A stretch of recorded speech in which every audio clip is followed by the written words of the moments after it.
रोगी जब तक बीमार रहता है उसे सुध नहीं रहती कि कौन मेरी औषधि करता है, कौन मुझे देखने के लिए आता है। वह अपने ही कष्ट मन इतना ग्रस्त रहता है कि किसी दूसरे के बात का ध्यान ही उसके हृदय मन उत्पन्न नहीं होता। पर जब वह आरोग्य हो जाता है तब उसे अपनी शुश्रूष करने वालों का ध्यान और उनके उद्योग तथा परिश्रम का अनुमान होने लगता है और उसके हृदय में उनका प्रेम तथा आदर बढ़ जाता है। ठीक यही शव वृजरानी की थी। जब तक वह स्वयं अपने कष्ट में मग्न थी, कमलाचरण की व्याकुलता और कष्टों का अनुभव न कर सकती थी। निस्संदेह वह उसकी खातिरदारी में कोई अंश शेष न रखती थी, परंतु यह व्यवहार पालन के विचार से होती थी, न कि सच्चे प्रेम से। परंतु जब उसके हृदय से वह व्यथा मिट गई तो उसे कमला का परिश्रम और उद्योग स्मरण हुआ और यह चिंता हुई कि इस अपार उपकार का प्रति उत्तर क्या दूं। मेरा धर्म था सेवा सत्कार से उन्हें सुख देती, पर सुख देना कैसा, उल्टे उनके प्राण ही की गाहक हुई हूँ। वे तो ऐसे सच्चे दिल से मेरा प्रेम करे और मैं अपना कर्तव्य ही न पालन कर सकूं। ईश्वर को क्या मुंह दिखाऊंगी। सच्चे प्रेम का कमल बहुधा कृपा के भाव से खिल जाया करता है। जहाँ रूप यौवन संपत्ति और प्रभुता तथा स्वाभाविक सौजन्य प्रेम के बीच बोने में अकृतकार्य रहते हैं, वहाँ प्रायः उपकार का जादू चल जाता है। कोई हृदय ऐसा वज्र और कठोर नहीं हो सकता जो सत्य सेवा से द्रवीभूत न हो जाए। कमला और वृजरानी में दिनों दिन प्रीति बढ़ने लगी। एक प्रेम का दास था, दूसरी कर्तव्य की दासी। संभव न था कि वृजरानी के मुख से कोई बात निकले और कमलाचरण उसको पूरा न करे। अब उसकी तत्परता और योग्यता उन्हीं प्रयत्नों में व्यय होती थी, पर न केवल माता पिता को धोखा देना था। वह सदा रुख देख करता और इस आशा पर कि यह काम उसकी प्रसन्नता का कारण होगा, सब कुछ करने पर कटिबद्ध रहता। एक दिन उसने माधवी को फुलवाड़ी से फूल चुनते देखा। ये छोटा सा उद्यान घर के पीछे था, पर कुटुंब के किसी व्यक्ति को उसे प्रेम न था, अतएव 12 मास उस पर उदासी छाई रहती थी। वृजरानी को फूलों से हार्दिक प्रेम था। फुलवाड़ी की ये दुर्गति देखी तो माधवी से कहा कि कभी कभी इसमें पानी दे दिया कर। धीरे धीरे वाटिका की दशा कुछ सुधर चली और पौधों में फूल लगने लगे। कमलाचरण के लिए इशारा बहुत था। तन मन से वाटिका को सुसज्जित करने पर उतारू हो गया। 2 चतुर माली नौकर रख लिए। विविध प्रकार के सुंदर सुंदर पुष्प और पौधे लगाए जाने लगे। भांति भांति की घासें और पत्तियां गमलों में सजाई जाने लगी। क्यारियां और रविशें ठीक की जाने लगी। ठौर ठौर पर लताएं चढ़ाई गईं। कमलाचरण सारे दिन हाथ में पुस्तक लिए फुलवाड़ी में टहलता रहता था और मौलियों को वाटिका की सजावट और बनावट की ताकीद किया करता था, केवल इसीलिए कि विरजन प्रसन्न होगी। ऐसे स्नेह भक्त का जादू किस पर न चल जाएगा। एक दिन कमला ने कहा, आओ तुम्हें वाटिका की सैर कराऊं। वृजरानी उसके साथ चली।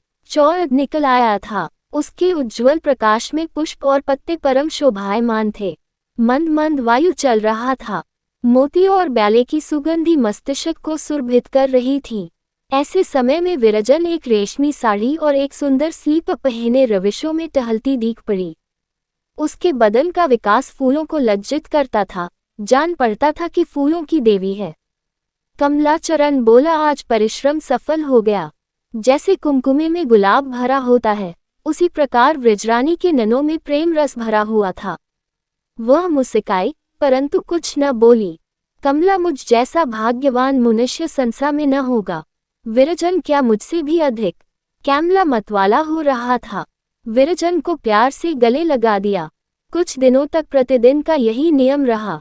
इसी बीच में मनोरंजन की नई सामग्री उपस्थित हो गई। राधाचरण ने चित्रों का एक सुंदर एल्बम विरजन के पास भेजा। इसमें कई चित्र चंद्रा के भी थे। कहीं वह बैठी श्यामा को पढ़ा रही है, कहीं बैठी पत्र लिख रही है। उसका एक चित्र पुरुष वेश में था। राधाचरण फोटोग्राफी की कला में कुशल थे। विरजन को यह एल्बम बहुत भाया। फिर क्या था, कमला को धुन लगी कि मैं भी चित्र खींचूं। भाई के पास पत्र लिख भेजा कि कैमरा और अन्य आवश्यक सामान मेरे पास भेज दीजिए और अभ्यास आरंभ कर दिया। घर से चलते कि स्कूल जा रहा हूं, पर बीच ही में एक पारसी फोटोग्राफर की दुकान पर आ बैठते। 3-4 मास के परिश्रम और उद्योग से इस कला में प्रवीण हो गए। पर अभी घर में किसी को ये बात मालूम न थी। कई बार विरजन ने पूछा भी, आजकल दिन भर कहाँ रहते हो? छुट्टी के दिन भी नहीं दिख पड़ते। पर कमलाचरण ने हूँ हाँ करके टाल दिया। एक दिन कमलाचरण कहीं बाहर गए हुए थे। विरजन केजी में आया कि लाओ प्रतापचंद्र को एक पत्र लिख डालूं, पर बक्स खेला तो चिट्ठी का कागज न था। माधवी से कहा कि जाकर अपने भैया के डेस्क में से कागज निकाल ला। माधवी दौड़ी हुई गई तो उसे डेस्क पर चित्रों का एल्बम खुला हुआ मिला। उसने एल्बम उठा लिया और भीतर लाकर विरजन से कहा, बहन देखो, ये चित्र मिला। विरजन ने उसे चाव से हाथ में ले लिया और पहला ही पन्ना उल्टा था कि अचंभा सा हो गया। वह उसी का चित्र था। वह अपने पलंग पर चाउर ओढ़े निद्रा में पड़ी हुई थी। बाल ललाट पर बिखरे हुए थे। अधरों पर एक मोहनी मुस्कान की झलक थी, मानो कोई मनभावना स्वप्न देख रही है। चित्र के नीचे लिखा हुआ था, प्रेम स्वप्न। विरजन चकित थी। मेरा चित्र उन्होंने कैसे खिंचवाया और किससे खिंचवाया? क्या किसी फोटोग्राफर को भीतर लाए होंगे? नहीं, ऐसा वे क्या करेंगे? क्या आश्चर्य है, स्वयं ही खींच लिया हो। इधर महीनों से बहुत परिश्रम भी तो करते हैं। यदि स्वयं ऐसा चित्र खींचा है तो वस्तुतः प्रशंसनीय कार्य किया है। दूसरा पन्ना उल्टा तो उसमें भी अपना चित्र पाया। वह एक साड़ी पहने, आधे सिर पर आंचल डाले वाटिका में भ्रमण कर रही थी। इस चित्र के नीचे लिखा हुआ था, वाटिका भ्रमण। तीसरा पन्ना उल्टा तो वह भी अपना ही चित्र था। वह वाटिका में पृथ्वी पर बैठी हार गूंथ रही थी। ये चित्र तीनों में सबसे सुंदर था, क्योंकि चित्रकार ने इसमें बड़ी कुशलता से प्राकृतिक रंग भरे थे। इस चित्र के नीचे लिखा हुआ था, अलबेली मालिन। अब विरजन को ध्यान आया कि एक दिन जब मैं हार गूंथ रही थी तो कमलाचरण नील के कांटे की झाड़ी मुस्कुराते हुए निकले थे। अवश्य उसी दिन का ये चित्र होगा। चौथा पन्ना उल्टा तो एक परम मनोहर और सुहावना दृश्य दिखाई दिया। निर्मल जल से लहराता हुआ एक सरोवर था और उसके दोनों तीरों पर जहां तक दृष्टि पहुंचती थी, गुलाबों की छटा दिखाई देती थी। उनके कोमल पुष्प वायु के झोंका से लचके जात थे। इसका ज्ञात होता था, मानो प्रकृति ने हरे आकाश में लाल तारे टांक दिए हैं।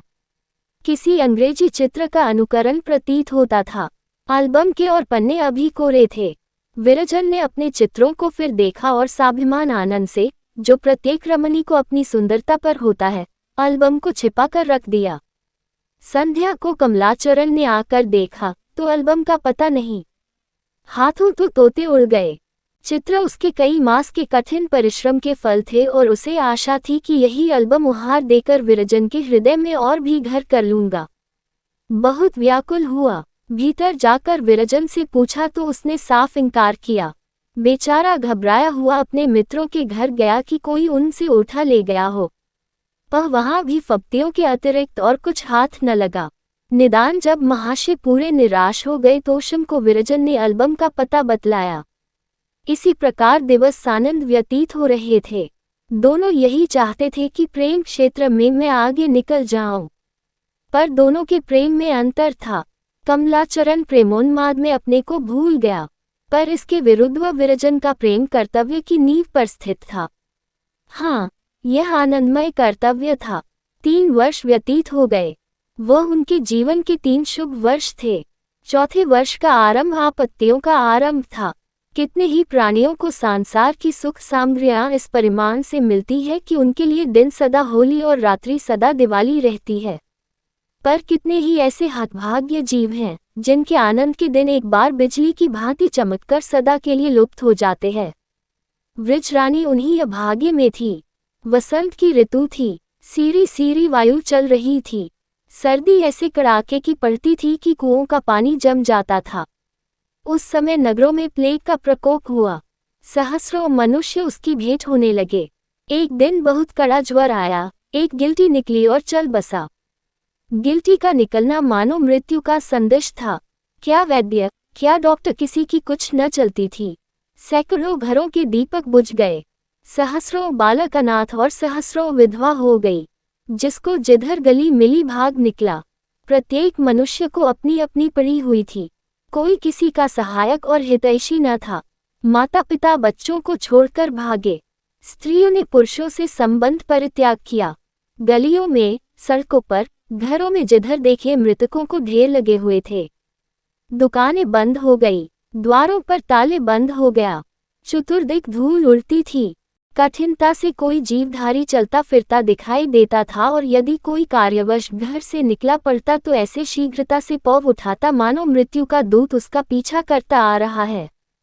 सारी बस्ती उजड़ गई। यदि आबाद थे तो कब्रिस्तान या शमशान। चोरों और डाकुओं की बन आई। दिन दोपहर तोल टूटते थे और सूर्य के प्रकाश में सेंधें पड़ती थीं।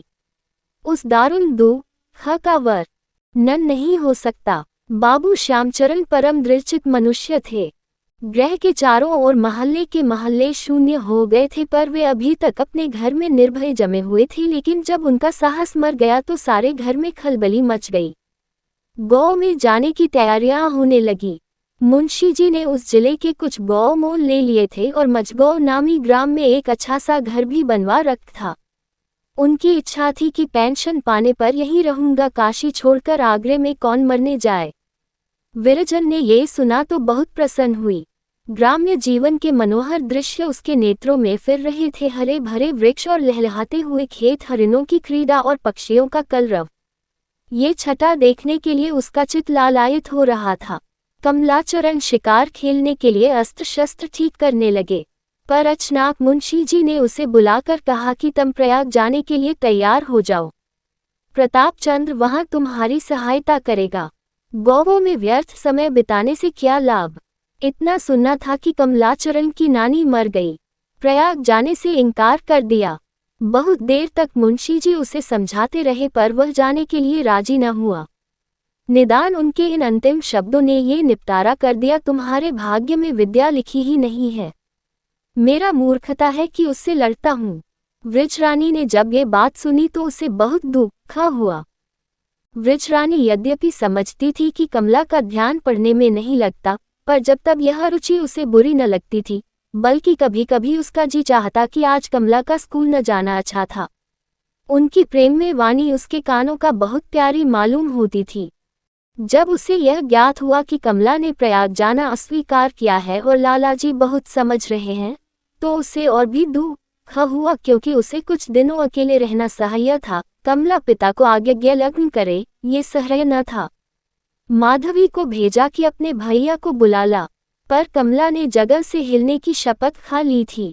सोचता कि भीतर जाऊंगा तो वह अवश्य प्रयाग जाने के लिए कहेगी। वह क्या जाने कि यहाँ हृदय पर क्या बीत रही है।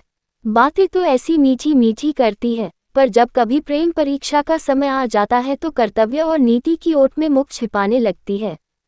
सत्य है कि स्त्रियों में प्रेम की गंध ही नहीं होती। जब बहुत देर हो गई और कमला कमरे से न निकला, तब वृक्षरानी स्वयं आई और बोली, क्या आज घर में आने की शपथ खाली है। राह देखते देखते औंखें पथरा गईं। कमला भीतर जाते भय लगता है। विरजन, अच्छा चलो मैं संग संग चलती हूँ, अब तो नहीं डरोगे। कमला, मुझे प्रयाग जाने की आज्ञा मिली है। विरजन, मैं भी तुम्हारे संग चलूंगी। ये कहकर विरजन ने कमलाचरण की ओर आंखें उठाई। उनमें अंगूर के दोन लगे हुए थे। कमला हार गया। इन मोहनी आंखों में आंसू देखकर किसका हृदय था कि अपने हाथ पर दृढ़ रहता। कमेला ने उसे अपने कंठ से लगा लिया और कहा, मैं जानता था कि तुम जीत जाओगी, इसीलिए भीतर न जाता था। रात भर प्रेम वियोग की बातें होती रहीं। बार बार आंखें परस्पर मिलती, मानो वे फिर कभी न मिलेगी। शोक किसे मालूम था कि यह अंतिम भेंट है। विरजन को फिर कमला से मिलना नसीब न हुआ।